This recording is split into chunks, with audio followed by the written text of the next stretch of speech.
Sir Winston Leonard Spencer-Churchill is one of the most famous world leaders of all time. Twice named Prime Minister of Great Britain, he is best known for forging alliances with the United States and Soviet Union to defeat the dark regime of Hitler and Nazi Germany during World War II. And, did you know, he was also one of the most famous whiskey drinkers that ever lived.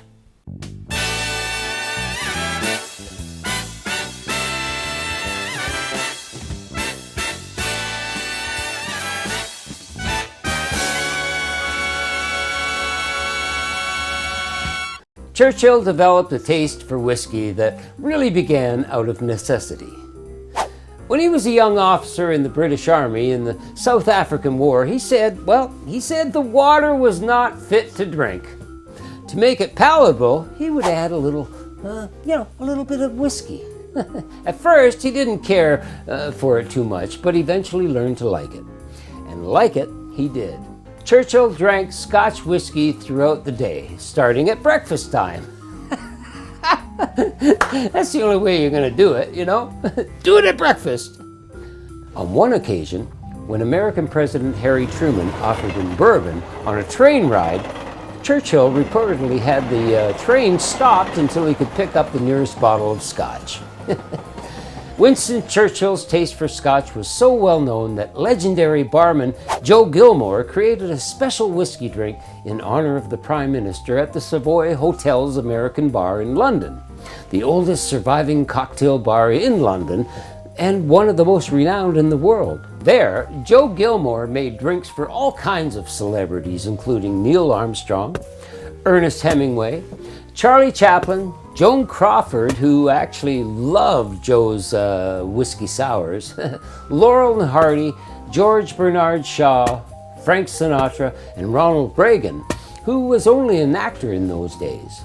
Even Princess Margaret invited Joe to Mystique, a private island located in the southern Caribbean, paying for his flight just so that he could make cocktails for her. But Gilmore had a particular fondness for Churchill.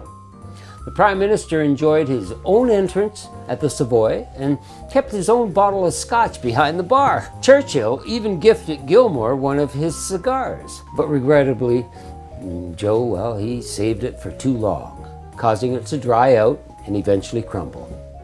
Churchill didn't care much for cocktails. He enjoyed brandy, port, champagne, and of course his favorite daily tipple, Scotch whiskey. But that didn't stop Joe Gilmore from crafting a drink in honor of the statesman. For Churchill's self-named cocktail, Gilmore combined Scotch whiskey, sweet vermouth, COINTREAU, and fresh lime juice. The first printed recipe for the drink appeared in Esquire magazine in 1939, a few months before Churchill became Prime Minister. This spirit-forward Scotch cocktail is sometimes called a Churchill Manhattan.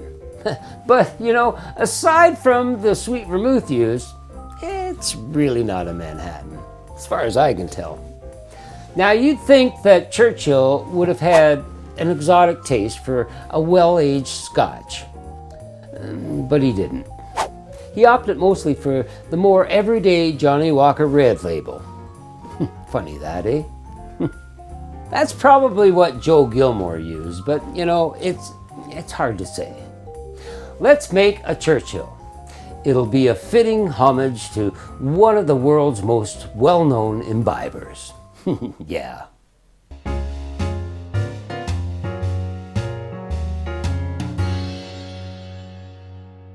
So, we're gonna make a Churchill. Now, like I said, Joe Gilmore might have used Johnnie Walker Red label because it was what Churchill drank. I don't know why he would have drank Johnnie Walker Red. I mean, Johnnie Walker Red is like the most popular Scotch in the world as far as sales are concerned, but it's not. I mean, I've had better Scotch whiskeys. Maybe that's all you could get at that time. Who knows? But today, I'm going to use Grant's 8-year-old sherry cask finished Scotch whiskey. So what we're looking for is 1.5 ounces of Grant's. In our shaker, We're gonna follow that up with some Cointreau, half an ounce. This is Joe's recipe. And I'm hoping it's gonna taste wonderful. It probably will. I mean, Joe Gilmore was, well, he was a pretty talented bartender, you know? Now, sweet vermouth.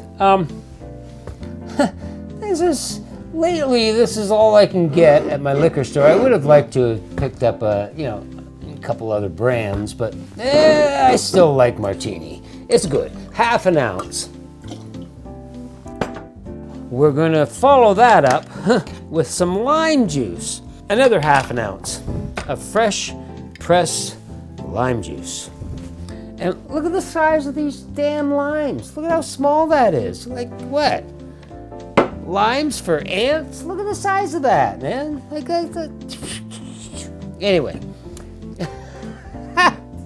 I'm on a rampage here. I'm going for a half an ounce, and it's probably going to take this whole damn lime, guaranteed, you know, because that's how small they are. Oh my God. But at least it's fresh, and you always want to go fresh. Fresh or go home, man. Half ounce lime juice, fresh pressed. Let me clean up my mess here. And that's all she wrote. All we do is add some ice.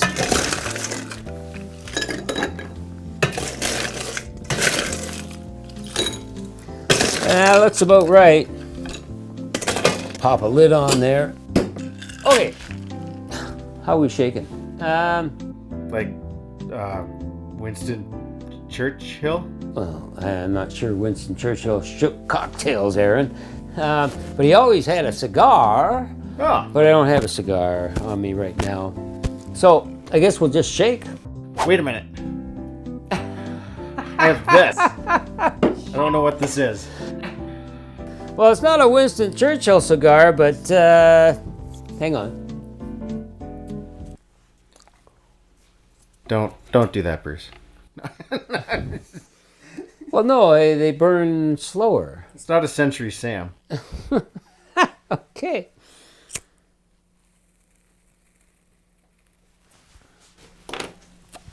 Oh yeah. Do you know how long it's been since I've had a cigar? This is nice. Why not two? Okay. Shake it. Shake it like... Just shake it.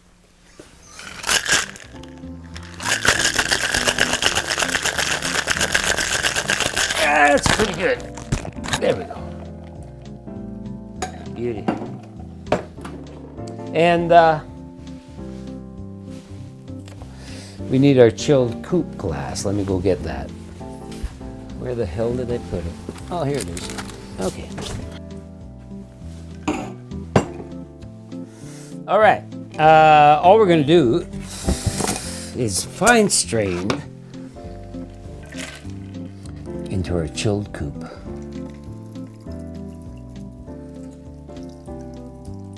Nice.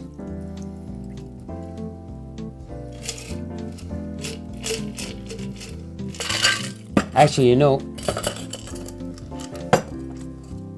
it'd be nice if a little twist on this would be to smoke the glass with a Churchill cigar before pouring it in. Just a thought. Or you could just smoke over top of it like you used to bartend in the 70s. This is true. You know, the bar where I work, or where I used to work, it's an oak bar, beautiful oak bar, and we'd be smoking away. And oh my God, chip machine would go, and got my cigarette. I would put it on the end of the bar like that, you know, go make the drink, come back, the cigarette, you know, is dead and burnt a hole in the bar. And if you go there today, you'll notice all these burn marks on the bar. They're mine. Just saying. Now, There was never a garnish for this drink, but I think a little lime twist would be nice. Just kind of like, you know, sitting on the side of the glass like that. Beauty. Okay, let's check this out. Joe Gilmore's Churchill. I get the lime right off the bat. And there's a real freshness. Not really getting the scotch much, but okay, let's try it out. See what we get.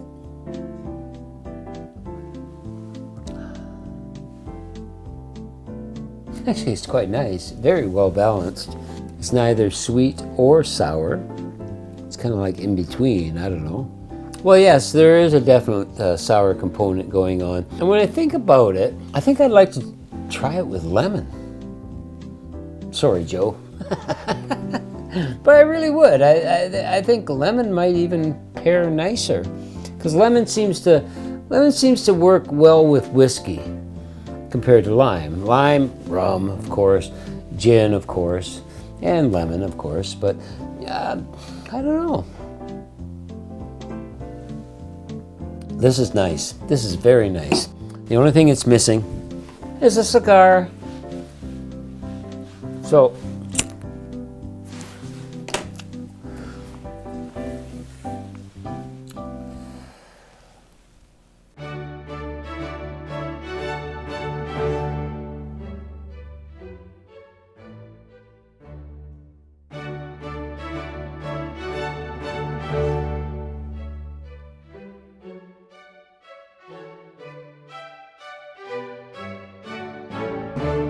I was shaking, Aaron. Did you get in your eye again? Yeah, you know, that happens. Oh, wait. You know, something Churchill said in one of his many famous speeches that I think is as relevant today as it was back in 1941. He said, "Make the children happy in a world of storm. Now by our sacrifice and daring, these same children shall not be robbed of their inheritance or denied the right to live in a free and decent world." Powerful words from an inspirational leader who accomplished so much good for his country and for the world we live in today. I think our present leaders should pause and take note. That's all I'm going to say.